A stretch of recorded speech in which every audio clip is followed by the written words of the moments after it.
الشیطان الرجیم بسم اللہ الرحمن الرحیم الصلاۃ والسلام علیک یا سیدی یا رسول اللہ وعلی آلک واصحابک یا سیدی یا حبیب اللہ۔ محترم المقام حضرت سیدنا موسیٰ کلیم اللہ علیہ الصلاۃ والتسلیم، آپ سفر فرما رہے تھے۔ سفر کرتے کرتے ملک شام کا رخ کیا۔ آپ دوران سفر تھکاوٹ محسوس ہوئی، آپ تھک گئے چلتے چلتے، بنا سواری کے پیدل سفر فرما رہے تھے۔ رب تعالیٰ سے سوال کیا کہ باری تعالیٰ تھک گیا ہوں۔ اللہ تعالیٰ نے فرمایا میرے کلیم فلاں وادی میں چلے جائیں، وہاں ایک شخص بیٹھا ہوگا، اس سے کہنا کہ وہ آپ کو سواری دے گا۔ آپ جب وہاں پہنچے دیکھا ایک شخص ہے جو نماز میں مصروف ہے۔ آپ اس کی نماز کے ختم ہونے کے انتظار میں بیٹھ گئے۔ جب اس نے نماز ختم کی آپ نے فرمایا میں سواری کے لیے آیا ہوں، اگر آپ کے پاس کوئی سواری ہو تو میں ملک شام جانا چاہتا ہوں، سواری چاہیے۔ اس نے آسمان کی طرف دیکھا۔ جب آسمان کی طرف دیکھا، اوپر دیکھا کہ بادل کا ٹکڑا جا رہا تھا۔ اس نے بادل کے ٹکڑے کو اشارہ کیا، کہا زمین پہ آ جا۔ بادل کے ٹکڑے کو اشارہ کیا، کہا زمین پہ آ جا۔ اشارہ کرنے کی دیر تھی، بادل کا ٹکڑا زمین پہ آ گیا۔ کہا آپ سوار ہو جائیے۔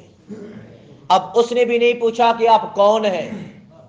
موسیٰ کلیم اللہ علیہ السلام نے بھی اس سے نہیں پوچھا کہ تو کون ہے۔ بس موسیٰ علیہ السلام بادل کے ٹکڑے پہ سوار ہو گئے اور اس نے کہا کہ یہ جہاں جانا چاہتے ان کو پہنچا دینا۔ موسیٰ علیہ الصلوۃ والتسلیم جب بادل کے ٹکڑے پہ سوار ہو کے جا رہے ہیں، عین اسی وقت رب تعالیٰ نے وحی بھیجی۔ فرمایا میرے کلیم تو حیران ہے کہ ایک عام انسان بادل کے ٹکڑے کو حکم دیتا ہے تو بادل کا ٹکڑا آسمان پہ زمین پہ آتا ہے اور میرا کلیم اس پہ سوار ہوتا ہے، سوار ہو کے ملک شام جاتا ہے۔ آپ حیران اس بات پہ؟ میرے کلیم سنیے میں نے اس کو یہ مقام کیسے عطا فرمایا۔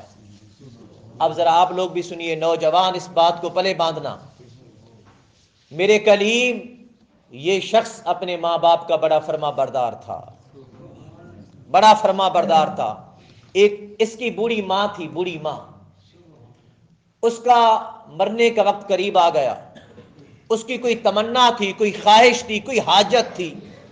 مرتے وقت اس نے اپنے بیٹے کو بلایا، اسی بیٹے کو بلا کر کہا میرے بچے میری فلاں خواہش ہے، فلاں تمنا ہے، فلاں ضرورت ہے، فلاں حاجت ہے۔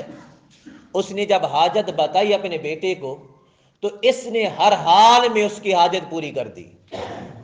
وہ جو چاہتی تھی اس کی تمنا پوری کر دی۔ سو جب اس کی تمنا پوری ہوئی تو اس بوڑھی ماں نے ہاتھ بلند کر لیے، میری جناب میں عرض کیا، کہا مولا کرم نوازی کرنا، جس طرح میرے بچے نے میرے کہا مانا، میری بات کو پورا کیا، میری تمنا کو پورا کیا، میری خواہش کو پورا کیا، میری حاجت کو پورا کیا، میں ساری زندگی جو چاہتی تھی یہ پورا کر دیا کرتا تھا۔ کرم نوازی کرنا، آج کے بعد یہ جو کچھ چاہے اس کو عطا فرما دینا، یہ جو کچھ چاہے عطا کر دینا۔ میرے کریم اس کی ماں کی یہ دعا کا اثر ہے۔ اس نے تو بادل کے ٹکڑے کو کہا زمین پہ آ جا، اگر یہ آسمان کے ٹکڑے کو کہتا تو میں آسمان کا ٹکڑا زمین پہ بھیج دیتا۔ کیوں؟ کیونکہ اس کی ماں کی دعا ہے، اس کی ماں کی دعا ہے۔ یارو اپنی ماں کا خیال رکھا کرو۔ یہ جو بوڑھے ماں باپ ہیں نا، سب سے بڑے ولی ہیں آپ کے لیے، سب سے بڑے غوث ہیں، سب سے بڑے ابدال ہیں، سب سے بڑے پیر ہیں۔ کہیں جانے کی حاجت نہیں، بس ان کے خدمت کر لینا، ان کے پاؤں دبا لینا، جس شے کی حاجت ہو پھر دعا منگوا لینا، رب تعالیٰ اسی وقت پوری فرما لے گا۔ آئیے ایک حدیث پاک سنتے ہیں۔ آقا علیہ الصلوۃ والتسلیم نے فرمایا، حضرت عبداللہ بن عباس سے روایت ہے، آقا علیہ الصلوۃ والتسلیم کے چچا زاد بھائی ہیں، سمجھ آ گئی نا؟ حضرت عباس حضور کے چچا ہیں، یہ ان کے بیٹے حضرت عبداللہ سے روایت ہے۔ فرماتے آقا علیہ الصلوۃ والتسلیم نے فرمایا، ہر صبح اور شام جس شخص پر اس کے والدین راضی ہوتے ہیں رب تعالیٰ اس کے لیے جنت کے دروازے کھول دیتا ہے، ہر صبح بھی کھولتا ہے اور شام کو بھی کھولتا ہے۔ بندہ جائے گا تب جب مرے گا، مرنے کے بعد قیامت آئے گی پھر جنت میں جائے گا، لیکن دروازے ابھی سے اس کے لیے کھولے جا رہے ہیں۔ گویا جنت اس کے انتظار میں ہے، میرا بندہ کب میرے ہاں آتا ہے، میرے اندر رہنے والا اللہ کا بندہ کب میرے ہاں آتا ہے، جنت اس کے انتظار میں ہے۔ کیوں؟ آقا علیہ الصلوۃ والتسلیم نے فرمایا اس لیے کہ صبح و شام اس کے والدین اس پہ راضی ہوتے ہیں، اس کے لیے دعا کرتے ہیں کہ باری تعالیٰ میں راضی ہوں تو بھی راضی ہو جا۔ اماں دعا کرتی ہے مولا میں راضی ہوں تو راضی ہو جا، ابا دعا کرتا ہے مولا میں راضی ہوں تو راضی ہو جا۔ اس لیے رب تعالیٰ صبح بھی اس کے لیے جنت کے دروازے کھولتا ہے اور شام کو بھی جنت کے دروازے کھولتا ہے۔ اور اس کے برعکس آقا نے فرمایا کچھ لوگ ایسے بھی ہیں صبح بھی شام بھی ان کے لیے جہنم کے دروازے کھولے جاتے ہیں، جہنم ان کا انتظار کرتی ہے۔ جب پوچھا گیا آقا جہنم کے دروازے کیوں کھولے جاتے ہیں، آقا نے فرمایا اس لیے کہ وہ اپنے ماں باپ کو تکلیف دیتا ہے۔ جب صبح بھی اس کی وجہ سے اس کے ماں باپ رنجیدہ ہوتے ہیں، غم میں ہوتے ہیں، تو رب تعالیٰ اس کے لیے جہنم کے دروازے کھولتا ہے، میرے بندے جہنم تیرا استقبال کر رہی ہے۔ شام ہوتی ہے، ماں باپ اس سے پریشان ہوتے ہیں، ناراض ہوتے ہیں، تو شام کے وقت بھی رب تعالیٰ جہنم کے دروازے کھول کر کہتا ہے میرے بندے آجا، جہنم تیرا انتظار کر رہی ہے، جہنم تیرا انتظار کر رہی ہے۔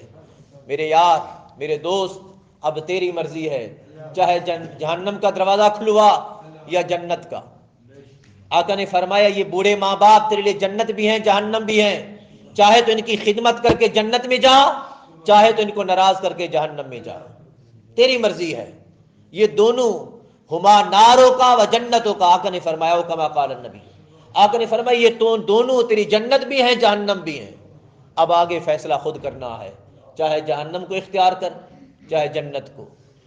سو دعا ہے کہ رب تعالیٰ ہمیں اپنے ماں باپ کی خدمت کرنے اور ماں باپ سے دعائیں حاصل کرنے، ماں باپ کو راضی رکھنے کی توفیق عطا فرمائے، توفیق عطا فرمائے، توفیق عطا فرمائے۔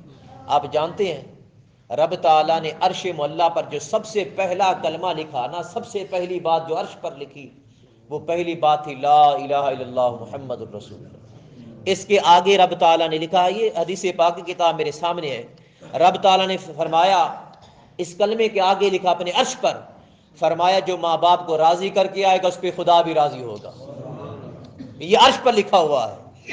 فرمایا جو ماں باپ کو ناراض کر کے آئے گا خدا بھی اس پہ ناراض ہوگا، خدا بھی اس پہ ناراض ہوگا۔ گویا ماں باپ کی رضا میں خدا کی رضا ہے اور ماں باپ کی ناراضگی میں خدا کی ناراضگی ہے۔ جن کے ماں باپ زندہ ہیں ان کو راضی کر لیں، اور جن کے جہان فانی سے رخصت ہو گئے ہیں ان کے لیے دعائیں مغفرت کیا کریں۔